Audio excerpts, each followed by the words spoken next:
We've officially survived 1 month of homeschooling, from Teachers Pay Teachers to homemade lessons to all of the wonderful crafts that we've done.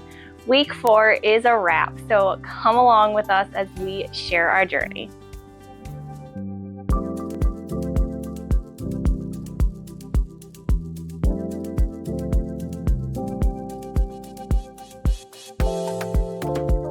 Friends, and welcome back to our channel. This is week 4 of our homeschool recap series, where every week we recap what we did for our 4-year-old preschooler and share the wins and the flops of what worked and what didn't, and how we are going to adjust and move forward for the next week. So if you are new here, welcome. If you've been around since the beginning, welcome back.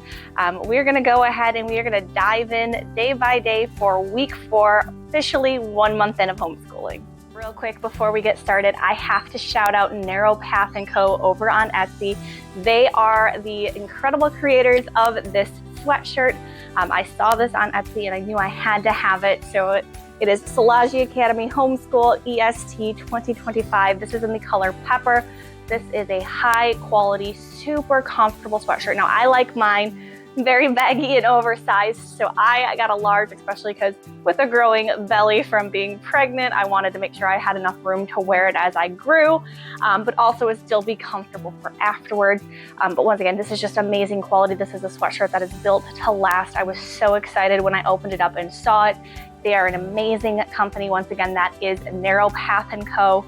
over on Etsy. I will link their shop below so that you have that, so you can go check them out and all of their other wonderful designs that they have. So this week was actually a very fun week. We started off the week learning about past and present transportation, followed that by a review. So we reviewed letters A through F. And then practice reading as well. And then Wednesday, we learned about tally marks and how to add tally marks up. Thursday, we did a nature walk for science and collecting things of the rainbow, which we'll share more about when we get to that day. And then for Friday, because we ended up doing our craft with our science lesson on Thursday, we ended up baking some zucchini bread. So it was a very interesting week, but a very, very fun week. So starting with Monday history. So we did a transportation lesson where we talked about how people got around in the past versus how they get around today. So we did use another free resource from the website Teachers Pay Teachers, where we had a cards that we printed off and cut out, and I laminated them, and then which you don't have to do that, but that's what I did. And then basically we organized it by was it transportation by land, by air, or by water? So that was really, really fun as a way to learn about how the different modes of transportation get around. And then we also had a little worksheet where we talked about, was this transportation from the past or from the present? And she just had to circle that. And yeah, it was overall, it was all right.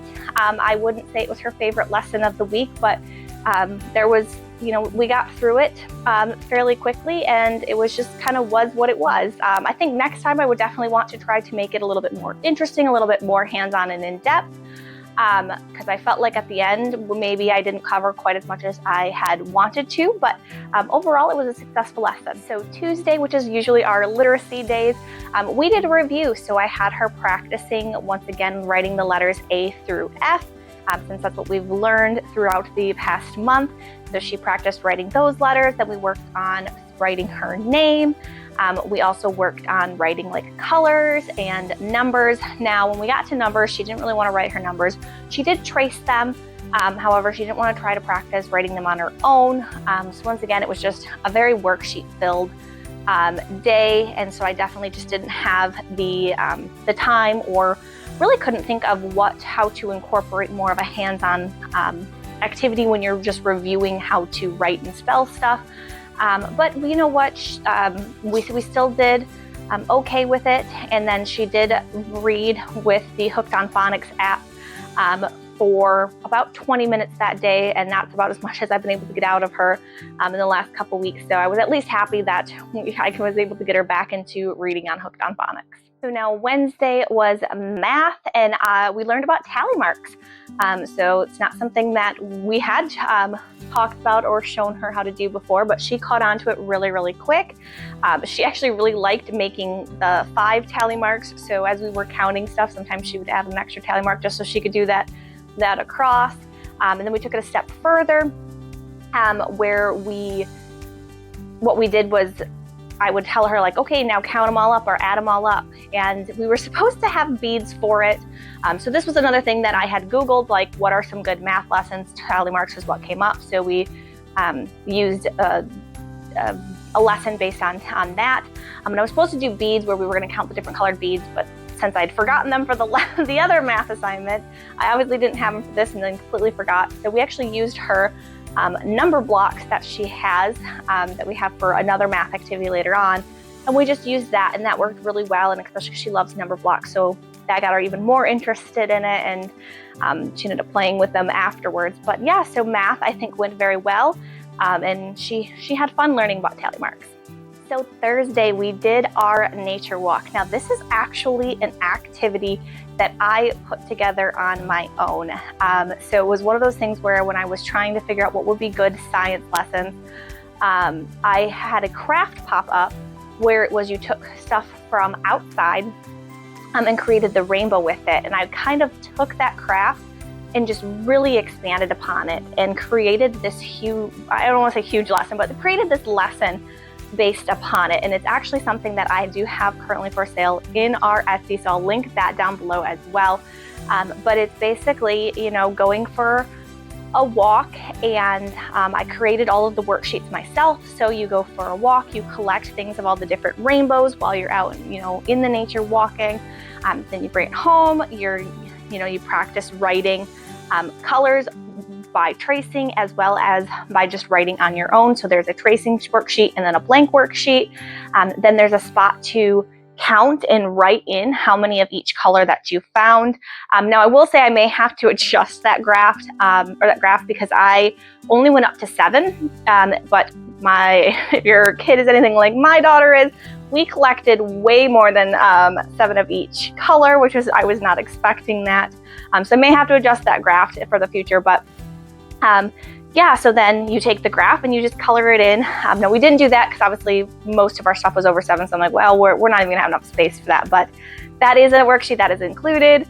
And then at the end, it's a pre-made rainbow where you just glue the things that you found in rainbow order, and it turned out really well. She said it was the best school day ever, is what she told me in her own words, so I was very happy to hear that. It definitely went very, very well. Like I said, we did end up, that craft was supposed to be for the Friday, but she was having so much fun with that lesson that we just decided to go ahead and do the craft all in one day. So it was a very fun and engaging lesson. So Friday, since we had already done the craft on Thursday, originally I was thinking, okay, maybe we'll just take the day off then, no big deal. Well, then I got a craving for zucchini bread for some leftover zucchinis that we had. So I asked her if she wanted to help out, and she agreed. So I said, you know what, this will be kind of a mix of multiple subjects here. We've got math with the measuring, we've got science for the chemical combination of the wet and dry ingredients. Plus it's kind of like a craft as well, because you're creating a loaf of bread. And she is very interested in cooking. She loves to bake, she loves to cook. She's helping her dad cook all the time. So she had a lot of fun with that. She actually told me that she didn't realize it was school because she just loves doing that kind of stuff. So and the zucchini bread turned out great, and it's still cooling a little bit, but we're getting excited to enjoy that here soon. But overall, it was a great spontaneous lesson. So the biggest win of this week was obviously that science lesson, that nature walk. I think it was just such a hit because, one, we were getting the kids out outside in the fresh air. It was a very nice day, thankfully. It was like in the 70s here in Michigan, which for September, that's really nice weather. So it was just so nice to get out, get that exercise. She was blowing off some of that energy from being pent up in the house for earlier in the day because it had rained. all day on Wednesday as well. So we hadn't gotten outside on Wednesday, and so you had that, and she thought it was just the best thing in the world to just be searching along the walk to try to find colors of the rainbow. We never found blue, which again, fall time in Michigan. I mean, I wasn't expecting to find blue, but I was kind of hoping maybe we'd find something close to blue, which we did end up finding some juniper berries. But anyway, yeah, so she just absolutely loved it. It was, like she said, it was the best. She told me it was the best day, best school day ever. So it's going to be hard to top that, but I do have some other great lessons planned, so I do think we can top that. Now, the biggest flop this week, like I said, I felt like I didn't plan the history lesson very well. I think that I needed to probably have that a little bit more organized. So I wouldn't say that it wasn't anything on like her end. Like she did very, very, very well this week. We had no issues really with schooling at all this week.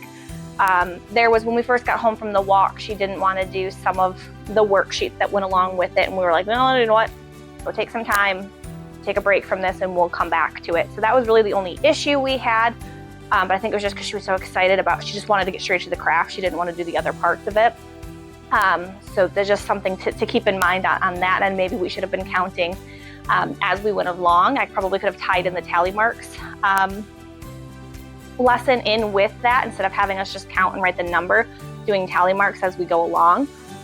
But yeah, and then the transportation I think was more on my end. I just didn't feel like it was still a good lesson.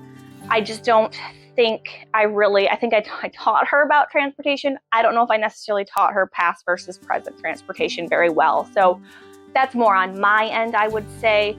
I think that lesson just maybe needed to be built a little bit differently for it to fully have felt like I actually truly taught her what I was intending to teach her.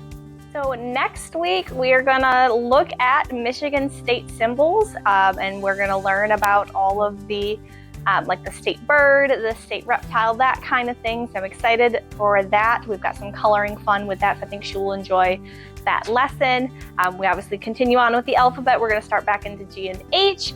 And then, yeah, we've got some other fun activities planned for next week, so I'm hoping it goes well. We are going up to my parents' cabin next week as well for mine and Clay's anniversary. So we'll actually have to do some schooling up there, and I think that'll be nice for her to have that change of scenery for schooling as well. So stay tuned and tune in next week to see how well that goes. Obviously, we will share how well that went. So if you are homeschooling as well, let us know in the comments below how your week went. Depending on when you started, are you 1 month in or a little bit further? Are you not quite 1 month in yet? Let us know, and as always, share with us if there was a lesson that your child absolutely loved, or if there was a lesson that your child absolutely did not like. We would love to hear from you guys in the comments, that we can all together be sharing wins and flops throughout our homeschooling journey. As always, if you like this video, go ahead and hit like and subscribe, and don't forget to turn on that notification bell so that way you can be notified when the next video drops. Like I said, we do these weekly for now, so you don't want to miss when the next one drops. Well, that is all we have for today. I hope you truly did enjoy this video and that it helped you along in your homeschooling journey. Thank you all for watching. I hope you all have a fantastic day today. Until next time.